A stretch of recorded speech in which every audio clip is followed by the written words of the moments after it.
खनमो श्रीनगर में एक industrial unit का ओनर इंडस्ट्री को एक्सपैंड करने के लिए जम्मू कश्मीर बैंक के पास जाता है, वहां से फाइनेंशियल असिस्टेंस की मांग करता है और फॉर्मेलिटी के तौर पर जम्मू कश्मीर बैंक के ऑफिशियल्स उसे बताते हैं कि आपको सिडको से जाकर एक एनओसी लेनी होगी। एनओसी लेने के लिए जब वो सिडको के पास जाता है तो उस इंडस्ट्रियल यूनिट ओनर का एक कहना है कि वहां उससे 1,05,000 रुपए रिश्वत मांगी जाती है एनओसी देने के लिए। इसी को लेकर क्योंकि वो रिश्वत देना नहीं चाहता था, उस व्यक्ति ने एंटी करप्शन ब्यूरो को अप्रोच किया। एंटी करप्शन ब्यूरो ने भी इनिशियल पड़ताल के बाद जो है एक केस दायर किया प्रिवेंशन ऑफ करप्शन एक्ट के तहत और उसके बाद इन्वेस्टिगेशन शुरू की। मामला ये बना कि वहां पर सिडको का स्टेट मैनेजर यानी कि स्टेट इंडस्ट्रियल डेवलपमेंट कॉर्पोरेशन का जो स्टेट मैनेजर है उसके ऊपर इल्जाम ये लगा कि उसने अपने लिए 5,000 रुपए और जो जनरल मैनेजर था उसके लिए 1,00,000 रुपए रिश्वत की मांग की है।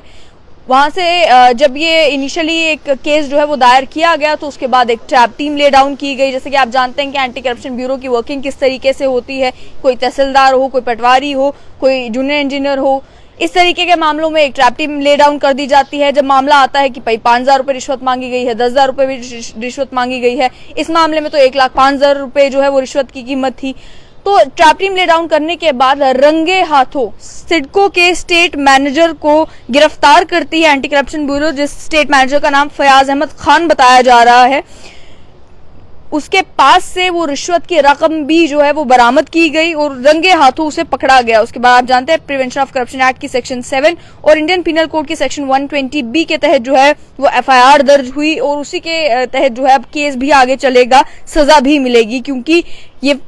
ट्रैप टीम ले डाउन करने के बाद विटनेसेस की मौजूदगी में जब उनके पास से रंगे हाथों उनके पास से पैसे मिल गए, ब्राइब का अमाउंट मिल गया, तो जाहिर सी बात है कि रिश्वत मांगी गई थी। वहीं इंडस्ट्रियल यूनिट ओनर का ये भी कहना था कि सारे डॉक्यूमेंट्स मेरे पास मौजूद थे, जितनी भी फॉर्मेलिटीज चाहिए थी वो सारी फाइल मैंने तैयार करके मैं सिडको के पास गया था, मेरे डॉक्यूमेंट्स में कोई भी कमी नहीं थी, लेकिन उसके बावजूद भी एनओसी देने के लिए मुझसे रिश्वत मांगी गई। ऐसे और भी कई सारे मामले जो हैं वो अक्सर सामने आते हैं जहां पर कोई एक फॉर्मेलिटी पूरे करने के लिए जो है ऑफिशियल जिनकी ड्यूटी बनती है कि वो ये डॉक्यूमेंट्स टाइमली लोगों को दें, वो जो है वो किस तरीके से रिश्वत की मांग रखते हैं। और इस मामले में तो जैसे कि आपने कहा, जैसे कि आपने सुना कि स्टेट मैनेजर ये कहता है कि मुझे केवल 5,000 रुपए ही चाहिए, लेकिन जो जनरल मैनेजर है, जिस जनरल मैनेजर का नाम भी यहाँ पर दिया गया है, लेकिन जनरल मैनेजर के खिलाफ क्योंकि अभी कुछ प्रूव नहीं हुआ है तो कहना सही नहीं रहेगा, लेकिन जनरल मैनेजर के लिए उसने कहा कि 1,00,000 रुपए उनके लिए चाहिए, मेरे लिए 5,000 रुपए ही काफी है। तो 1,05,000 रुपए रिश्वत की मांग की गई इंडस्ट्रियल यूनिट ओनर से। इंडस्ट्रियल यूनिट ओनर जो है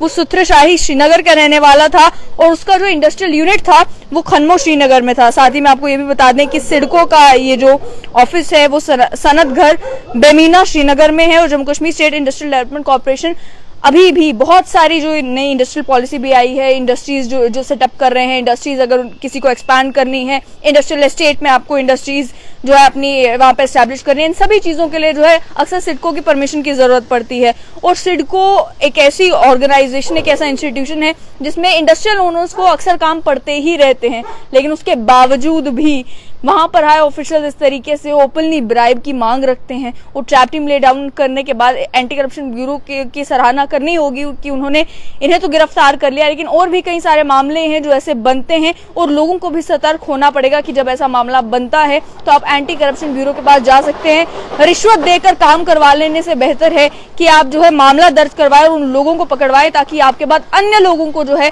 परेशानी का सामना ना करना पड़े। लोग भी कई बार ये सोचते हैं कि मेरा जो काम रिश्वत देने के बाद 2 दिन में हो जाएगा और उससे मुझे फायदा भी मिल जाएगा, उस काम के लिए मैं केस दायर करके 10 दिन इंतजार आखिर करूं क्यों, और उसके बाद भी क्या पता कार्रवाई हो या ना हो, मेरे रिश्ते खराब हो जाएंगे, फिर मुझे दोबारा जब वहां पर काम करवाने के लिए जाना होगा तो बवाल हो जाएगा, तो परेशानी बन जाएगी। तो इसको लेकर बहुत सारे लोग अक्सर झिझकते भी हैं और मामले दर्ज नहीं करवाते, लेकिन बहुत ज्यादा जरूरी है कि ऐसे ऑफिशियल्स को सिस्टम से रूट आउट किया जाए जिनकी वजह से सिस्टम जिस तरीके से प्रॉपर्ली फंक्शनल होना चाहिए वो प्रॉपर्ली फंक्शनल नहीं हो पाता। 1,05,000 के इस मामले में अब जो स्टेट मैनेजर थे सिडको के, उन्हें गिरफ्तार कर लिया गया है।